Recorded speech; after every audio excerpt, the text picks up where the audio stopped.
তারা চিকিৎসা দেয়নি। নাম বললে অনেকের এখন চাকরি থাকবে না। আমাদের নেতাকর্মীদেরকে আমরা চিকিৎসা করাতে পারিনি। এমনও ডাক্তার আমাকে ফোনে বলেছে আন্দোলনে যাওয়ার কি দরকার ছিল। হসপিটালে ভর্তি করার জন্য আমাদের দলের তৎকালীন ভারপ্রাপ্ত চেয়ারম্যান, এখন মাননীয় প্রধানমন্ত্রী, উনি 5 বার ফোন করেছেন, 5 জায়গায়, তাও ভর্তি করানো কষ্টকর হয়েছে। দেশের মানুষকে প্রতিদিন সুরক্ষিত রাখার প্রত্যয় নিয়ে সেফটি কেবল সহ এলো সেফ সিলিং ফ্যান। আন্দোলনে একজন নেতাকর্মী যে গুলিবিদ্ধ হলো পায়ে, তাকে ভর্তি করানোর জন্য আমাদের দলের ভারপ্রাপ্ত চেয়ারম্যানকে 5 বার ফোন করতে হচ্ছে। আমি ওনার সাথে 3-4 বার কথা বলতেছি। উনি আমাকে বলছেন, আচ্ছা আমি এখানে বলেছি, ওইখানে বলেছি, ওইখানে মনে হয় হবে না, ওই হসপিটালে নিয়ে যাও, আমি বলে দিয়েছি। এত কষ্ট করছিল আমাদের দলের তৎকালীন ভারপ্রাপ্ত চেয়ারম্যান। আমাকে খুব সাহস যুগিয়ে উনি এটা বলেছিলেন যে শেখ হাসিনা চলে যাবে, আরে তুমি মন খারাপ করো না, আমাদেরকে থাকতে হবে মাঠে। যেদিন আমি নিজেও গুলিবিদ্ধ হলাম, আমাদের মিল্লাত গুলিবিদ্ধ হলো, ঢাকা কলেজের ফখরুল, সেদিন ইমরান যে এখন থাইল্যান্ডে চিকিৎসাধীন, তাকে হসপিটালে ভর্তি করার জন্য আমাদের দলের তৎকালীন ভারপ্রাপ্ত চেয়ারম্যান, এখন মাননীয় প্রধানমন্ত্রী, উনি 5 বার ফোন করেছেন, 5 জায়গায়, তাও ভর্তি করানো কষ্টকর হয়েছে।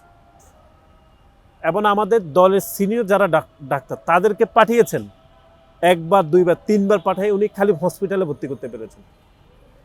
তাহলে আপনি খেয়াল করে দেখেন, আন্দোলনে একজন নেতাকর্মী যে গুলিবিদ্ধ হলো পায়ে, তাকে ভর্তি করানোর জন্য আমাদের দলের ভারপ্রাপ্ত চেয়ারম্যানকে 5 বার ফোন করতে হচ্ছে। আমি ওনার সাথে 3-4 বার কথা বলতেছি।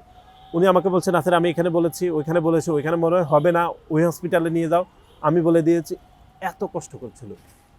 মানে আপনি এখন জুলাইকে ধরেন 2 বছর পরে আপনি তখনকার পরিস্থিতি আসলে বুঝতে পারবেন না যে পরিস্থিতি কতটা খারাপ ছিল। যে হসপিটালে একটা লোক গুলিবিদ্ধ হয়েছে, তাকে ভর্তি করানো যাচ্ছে না। একটা লোক শহীদ হয়েছে, তাকে বাড়ি নেওয়া যাচ্ছে না, তার গাড়িতে হামলা করা হচ্ছে, ড্রাইভারকে বেধড়ক পিটানো হচ্ছে, হসপিটালগুলো ট্রিটমেন্ট করতেছে না, তারপরে ভর্তি করালেও কোনো ধরনের অপারেশন করতেছে না। এরকম তো হয়েছে জুলাইতে শত শত ঘটনা। আপনি যদি জুলাইতে পঙ্গু হসপিটালগুলো যদি 5 তারিখের আগ পর্যন্ত যদি ঠিকঠাক চিকিৎসা করতো, তাহলে জুলাই এতগুলো মানুষের পা কাটা লাগতো না। যদি চক্ষুবিজ্ঞান হসপিটাল যদি চোখের চিকিৎসাটা ঠিকমতো করতে, এতগুলো মানুষ দৃষ্টিশক্তি হারাতো না। এরা করে নাই, এটি বাস্তবতা। এটি অস্বীকার করার কোনো সুযোগ নাই যে পঙ্গু হসপিটালের তখনকার ম্যানেজমেন্ট ঠিকঠাক চিকিৎসা করেনি, হসপিটালে চিকিৎসা করতে দেওয়া হয়নি, কোনো ধরনের চিকিৎসা হয়নি। বাংলাদেশের অনেক বেসরকারি হসপিটাল এখন তারা সগর্বে তারা ব্যবসা বাণিজ্য করছেন, তারা চিকিৎসা দেয়নি।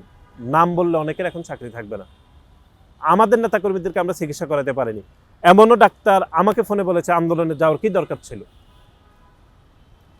এখন তারা বিভিন্ন রাজনৈতিক দলের সাথে তারা অ্যালাইন করে ব্যবসা বাণিজ্য করেছে। আমি অনেক হসপিটালের নাম করতে পারবো, আমি নিজে ডিল করেছি, ভর্তি করাতে পারিনি।